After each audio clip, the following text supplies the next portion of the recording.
Hello. നമ്മൾ assignment submit ചെയ്യാൻ വേണ്ടിയിട്ട് നമ്മൾ കോഴിക്കോട് പോവുകയാണ് കേട്ടോ.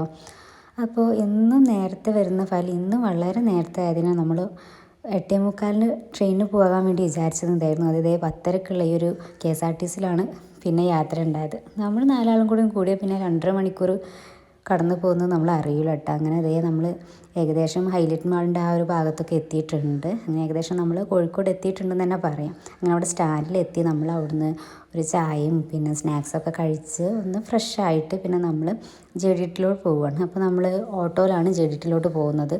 നല്ല റഷ് ഉണ്ട് കേട്ടോ, റോഡിലൊക്കെ നല്ല റഷ് ഉണ്ട്. അങ്ങനെ നമ്മളിത് JDT പോവുകയാണ്. നമ്മൾ അസൈൻമെൻറ്റ് സബ്മിറ്റ് ചെയ്യാനാണ് പോകുന്നതെങ്കിലും നമുക്കതിൻ്റെ പിന്നിൽ ഒരുപാട് ലക്ഷ്യങ്ങളുണ്ട് കേട്ടോ. അത് നമുക്ക് വഴിയേ കാണാം. ഈ സ്പോട്ട് നിങ്ങൾക്ക് എല്ലാവർക്കും പരിചിതമല്ല, ഞാൻ പ്രത്യേകിച്ച് പറയണ്ടല്ലോ, ജസ്റ്റ് കണ്ടപ്പോൾ വീഡിയോ എടുത്തത് മാത്രം കേട്ടോ. അങ്ങനെ നമ്മൾ JDT എത്തിയിട്ടുണ്ട്. JDT ക്യാമ്പസ് എനിക്ക് വളരെ ഇഷ്ടമാണ് കേട്ടോ. നല്ലൊരു എന്താ പറയുക, നാച്ചുറലായിട്ടുള്ളൊരു പിന്നെ സ്പോട്ട് തന്നെയാണ്. ഭയങ്കര ഇഷ്ടമാണ്, എനിക്കൊരു കാം ആൻഡ് ക്വയറ്റ് ആയിട്ടുള്ളൊരു സ്ഥലമാണ്.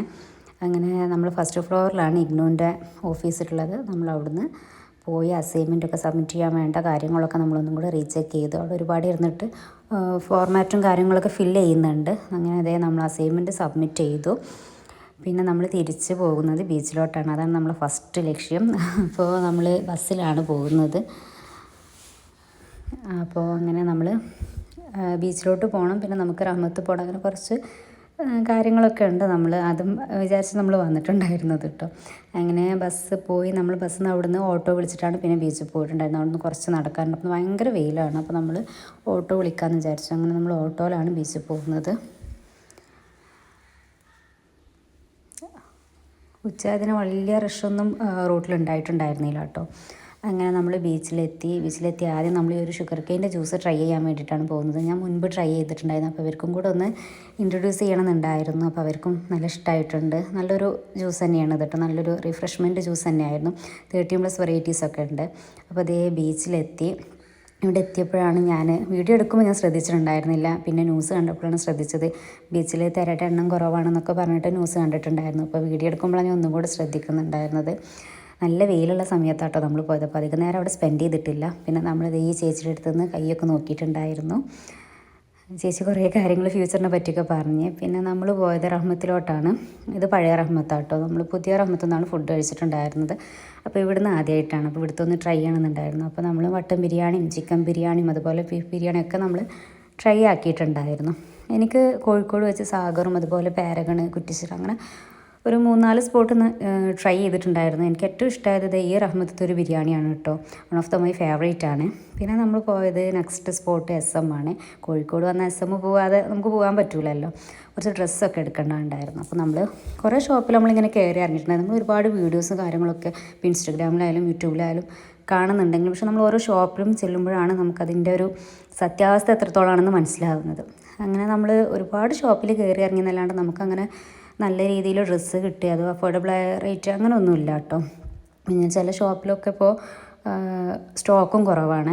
അങ്ങനെ നമ്മൾ കുറച്ചൊക്കെ എടുത്തിട്ട് പിന്നെ ഈ ഒരു ഐസ്ക്രീം കഴിക്കാൻ വേണ്ടിയിട്ട് പോയിട്ടുണ്ടായിരുന്നു. ഇവിടെ വന്ന ഈ ഐസ്ക്രീം ഞങ്ങൾ സ്ഥിരമായിട്ട് കഴിക്കാറുണ്ട് കേട്ടോ. നല്ല ടേസ്റ്റാണ്. ഞങ്ങൾക്ക് ഒരുപാട് ഇഷ്ടമായിട്ടുള്ളൊരു ഐസ്ക്രീമാണ്. സാധാരണ ബീച്ച് സൈഡിലാണ് ഉണ്ടാവില്ല, ഇന്നിപ്പോൾ അവിടെ ഉണ്ടായിട്ടില്ല. പിന്നെ ഈ ഒരു ഷോപ്പിലും കൂടെ കയറി. ഈ ഷോപ്പിൽ എനിക്ക് തോന്നുന്നു പിന്നെയും കളക്ഷൻ ഉണ്ട് എന്നിട്ടോ. ഇതിൻ്റെ ഞാൻ നെയിമൊന്നും നോക്കിയിട്ടുണ്ടായിരുന്നില്ല. പക്ഷേ ഇവിടുന്ന് ഞാൻ 2 ടോപ്പൊക്കെ എടുത്തിട്ടുണ്ടായിരുന്നു. ഈ ഷർട്ടിനൊക്കെ 250 രൂപയ്ക്ക് വരുന്നുള്ളൂ. പിന്നെ നമ്മൾ തിരിച്ച് റെയിൽവേ സ്റ്റേഷനിലെത്തി.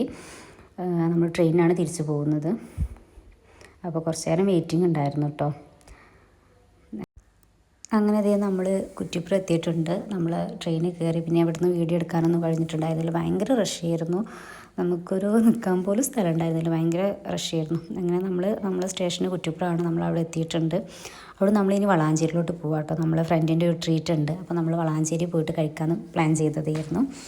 അങ്ങനെ വളാഞ്ചേരിയുള്ള ചായ്വാലോട്ടാണ് നമ്മൾ പോകുന്നത്. അപ്പോൾ അവിടെ നമ്മൾ മോമോസും അതുപോലെ ലോഡഡ് ഫ്രൈസും ചായയും ലൈമും ഒക്കെ കഴിച്ചിട്ടുണ്ടായിരുന്നു. പിന്നെ നമ്മൾ അവിടുന്ന് ഓരോരുത്തരായിട്ട് 4 സൈഡിലോട്ട് പിരിഞ്ഞിട്ടുണ്ടായിരുന്നു. എന്നെ കൂട്ടാൻ വേണ്ടിയിട്ട് ഹസ്ബൻഡും മക്കളും വന്നിട്ടുണ്ടായിരുന്നു. അപ്പോൾ ഇത് വളാഞ്ചേരി ചായ്വാലയാണ് കേട്ടോ. നല്ലൊരു ആംബിയൻസ് ഉള്ള നല്ലൊരു സ്പോട്ടാണ്. ഫുഡും അടിപൊളിയാണ്. ഇവിടുത്തെ ചായയൊക്കെ വളരെ സ്പെഷ്യലാണ്. എനിക്ക് നല്ലോണം ഈ അടുത്ത് നമ്മൾ വളാഞ്ചേരി കഴിച്ചതെന്ന് ഭയങ്കര ടേസ്റ്റ് തോന്നിയൊരു സ്പോട്ടാണ്.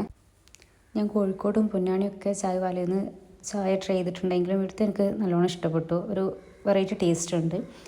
പിന്നെ നമ്മളിതാ തിരിച്ച് വീട്ടിലോട്ട് പോവുകയാണ്. അപ്പോൾ ഇന്ന് ഇത്രയൊക്കെ ഉള്ളൂ കേട്ടോ ഈ വീഡിയോയിൽ. നമ്മൾ ചെറിയൊരു കോഴിക്കോട് യാത്രയായിരുന്നു. അപ്പോൾ ഓക്കെ, ബായ്.